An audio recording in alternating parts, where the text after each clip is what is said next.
For more stories like these, go to www.social-tv.co.za, subscribe to us on YouTube and follow us on our social mediums.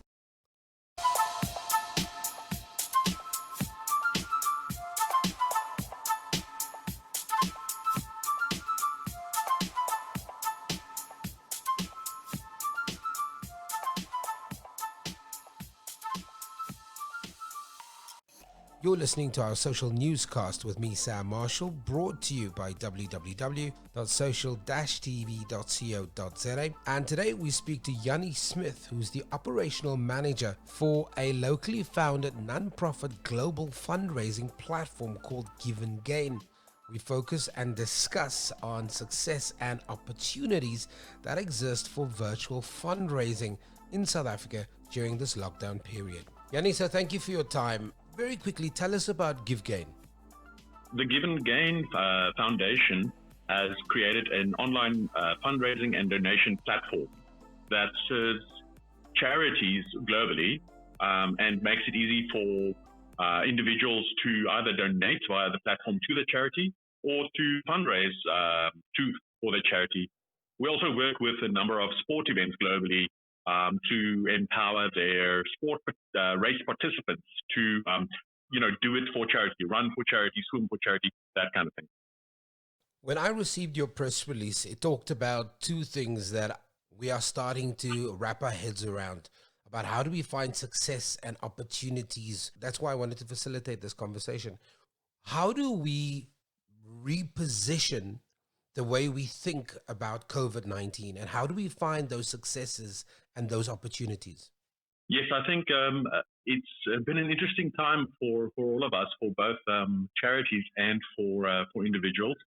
And I think the key answer here is to embrace technology and the online sphere the same way that we've had to embrace not, having a face-to-face meeting anymore, but doing it by a Zoom call. I think that's the new normal for now, is that more and more sport events and charities and individuals will go and visit the online sphere to support each other.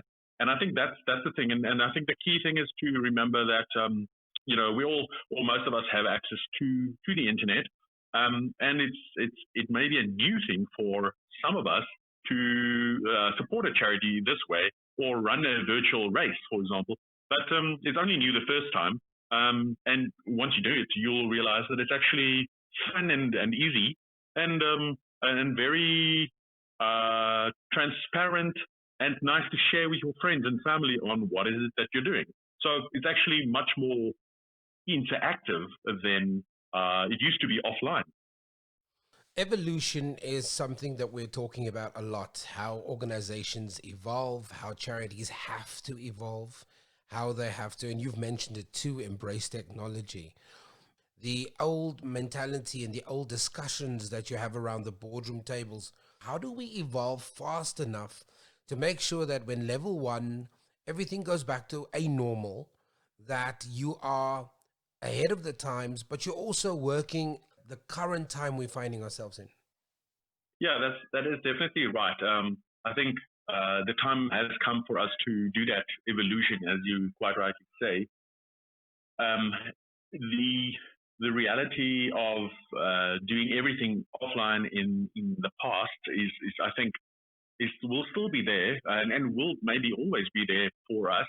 As a reality, so, just as some people have certain preferences with regards to giving via cash or card or snap scan, I think there will be a reality. People will have different preferences.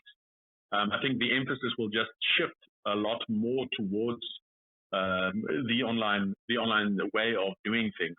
And I think it starts small with everyone has sort of had to look at their computer and say, how do we survive during this time as a sport event, as a charity, or even as an individual. And I think they do say change is a little bit uncomfortable, of course, but I think that charities will need to use it if they would like to stay relevant. and if they want to prepare for the next 10 years.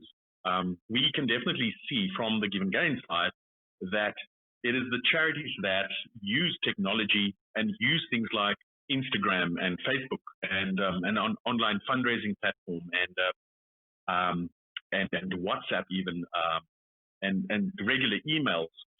Those are the charities that get traction and get success when it comes to getting donations and fundraising. They literally are in a different category with regards to their fundraising success than the older traditional charities that have done everything the same way in the last 70 years, for example. Let's be honest, not every fundraising campaign has exactly the same merits. Sometimes, and I know there are other platforms similar to yours locally, and when you have these conversations and you ask why was that campaign a success, sometimes they're easy answers. Other times it's very difficult to articulate why a campaign has proved to be so successful. How do you make sure that if you do partner, let's say, for example, with a Give and Gain platform, how do you find the hook, for lack of a better description? That's a very good question, and I think that is definitely the key.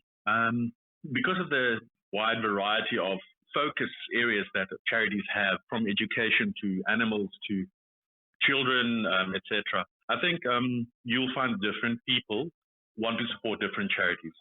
And then secondly, I think the charity will need to develop a campaign or an event that is true to their culture and their fit. That makes sense. Where their participants can play a fun and active role. So instead of just asking for money, if the campaign or if the charity focuses on, say, reforestation, for example, why not have them create a campaign where they invite supporters to become volunteers for a week, where they plant trees together, have a good time, and in the process do a bit of fundraising as well. So I think fun is a big element, a sense of community, but also so that the person who donates or the person who fundraises walks away from the event with having had a fantastic experience. That is a very important aspect of it. And then also, it doesn't hurt to have a bit of a couple of freebies thrown in. If you raise X amount, why not give the fundraiser a buff or something like that? That it can act as advertisement for you, but also cost you nothing. It's maybe a sponsored product, but also provide the participant with something cool that he has earned by supporting you. Jannie, if I'm reading between the lines, and correct me if I'm wrong, are you saying that we need organizations, charities, NPOs to start thinking of their organization or their charity in almost a commercial sense? The same way a commercial business would try and work out, how do I get that feet through the door? Are you saying that charities need to maybe shift a little from the kind of handout mentality to kind of the marketing mentality more? Yeah, I think that's absolutely right. Although, we refer to them as charities, but these include schools and trusts and foundations. So it's basically an entity that exists not to make profit, but it is very much exists to make an income. So that I think the same kind of creative marketing and business principles will definitely apply. The charities I think that do best are the ones that apply similar principles that you'll find in the business environment, because people are people. You will not sell a product perhaps, but you will sell an opportunity where a person can do good. And whether you sell the fun or you sell because of the need, I think the same thing applies. And we've moved away from asking and for a handout to inviting individuals to become and join in a partnership with the charity.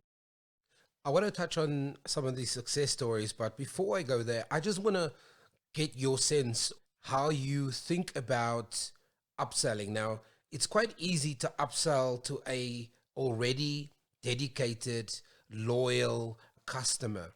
Somebody who, for example, supports the organization is probably easier to sell to the idea or to fundraise to than a brand new person who's never heard of the organization. Is there more money available? Because we now know that the unemployment rate is above 30%, and that was in quarter 1. How difficult has it become to get an extra penny out of the loyal supporter of the organization?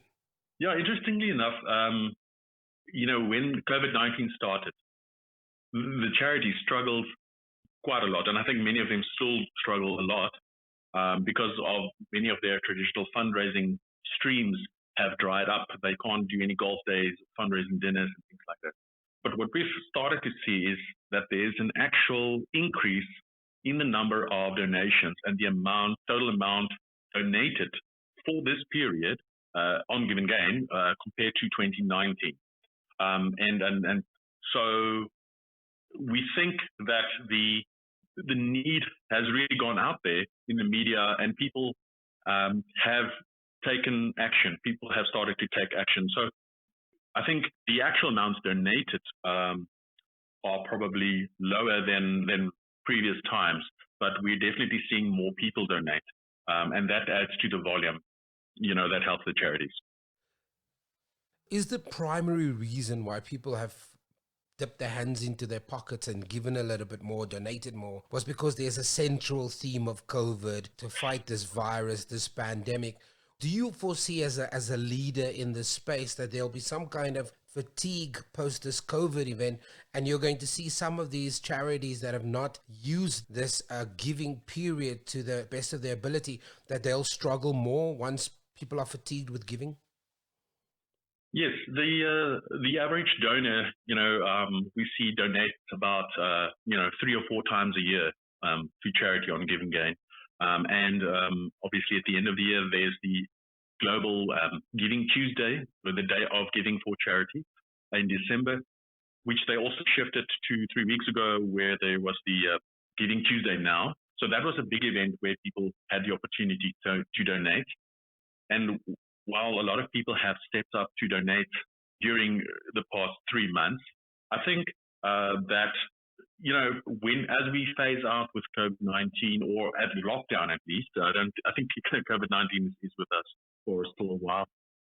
I think it will become the new normal, where people have realized that charities need their help. And while we may not have as many fundraising dinners and golf days anymore, there will be a lot more virtual campaigns where people can get involved, just like we do with Mandela Day, for example. So every couple of months, people donate, and I think that is becoming so part of the social conscience. Is that we as a South African public will each need to do our part to make sure these charities stay open, and we're seeing an increase in activity in that sense. So we're positive that that people will start to use the online space more and more to support charities. What are some of the success stories that you've experienced from a Give and Gain platform? Yeah, we've seen some very cool things happening in the last few months on Give and Gain. For example, the Cape of Good Hope SPCA had a virtual marathon that they invited people to just run the marathon wherever they want, which raised over 50,000 Rand, which is quite cool. There was a lady who ran the Two Oceans Marathon, the Ultra, in her garden, doing over 1,000 laps. Wow. For charity, and she raised 25,000 Rand. Doing that, she ran for, I think, 7-8 hours. So it was absolutely ridiculous. And we've seen the ex-Springbok rugby player, Jannie Smit, who is a very keen epic cyclist. He invited a few of his friends to do a virtual last stage for the Cape Epic for his foundation, quite successful in raising about 80,000 Rand. There was the South African Guide Dogs Association for the Blind, and they created their virtual walkathon during the lockdown period, inviting people to walk 100,000 steps during 1 month, because people can only exercise between 6 and 9 at that time. And then they raised 200,000 Rand. So I can go on, but we're seeing a lot more movement towards virtual campaigns and virtual events by sport events to let people say, you know what, why don't you run the Comrades Marathon in your suburb and we'll send you a medal. So from an operational perspective, Jannie, you see virtual giving as a new form of being part of an organization, a foundation, and you don't see that dissipating anytime soon? No, definitely, it's here to stay. It is the way that the world has forced us to use technology. As I said, I think people will need people, and people will want to sit in a room and have a dinner together and have an offline event, because that's nice. It's very social. But people also want to say, you know what, I like to run, or I'd like to cycle 50 kilometers. How can I turn this into a dare or a challenge with my friends and do it together and show it on Strava or Zwift at the end? How can I digitize and maybe gamify the whole process online? Because I might be sitting in front of my computer, or I might be on my smartphone. So why not embrace technology like that? And we're seeing it globally as well. I mentioned Swift. There's the opportunity for people to cycle in front of their TV screens, right, and do a virtual Tour de France, for example. And there's already a nice fundraising component linked to that. So definitely, it's just becoming a bigger part of what we know as fundraising, offline and online. Jannie, thank you very much for your time and talking to us. Thank you. Great. We are seeing some fantastic things happen. And I just want to invite any charity or any individual that would like to fundraise for a charity and have any questions to please get in touch with me and my team. We are at fundraising@giveandgain.com. Just pop us a mail, and we're happy to answer any queries you have and get you started. That sounds fantastic. Jannie, thank you very much for your time.